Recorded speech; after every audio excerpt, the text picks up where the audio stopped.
Hello, patrons, and welcome. I'm Jacob Fruxelius. No, I'm Jacob Fruxelius.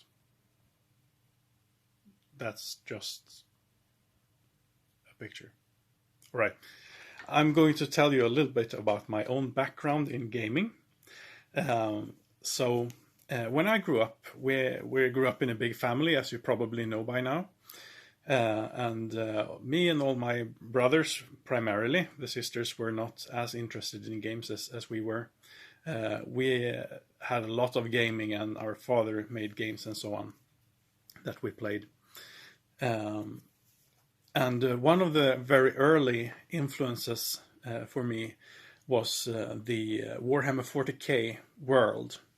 And for example, you have this epic series with the Tyranids and everything like that. And I just loved the universe. It was very dark and grim and very extremely thematic. And I really liked that. So we actually didn't play their games really, but we did have their miniatures and use them to make our own games.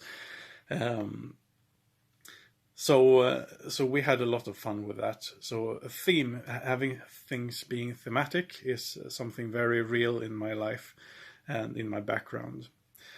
So when I moved out and started to study chemistry in Lund University, I found some other friends, and what I got into then was customizable card games. And it wasn't Magic, actually, but it was primarily the Star Wars customizable card game by Decipher.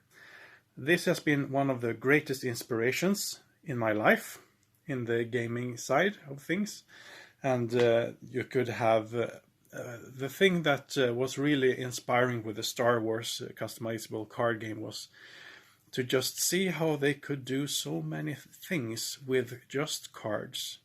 So one of the most iconic characters in Star Wars, of course, is Darth Vader, and they had several different versions of Darth Vader. Here is the Lord Vader version, and they had different stats and stuff like that. And in this game, you could do almost anything you could think of in the Star Wars universe. You could have droids playing Sabak, if you know what that is. It's like a kind of a galactic poker game. And you could have the Imperials, you could have the Hutts, you could have Tatooine, Hoth, Coruscant, and the prequels were also implemented later in the development of the game, in later expansions.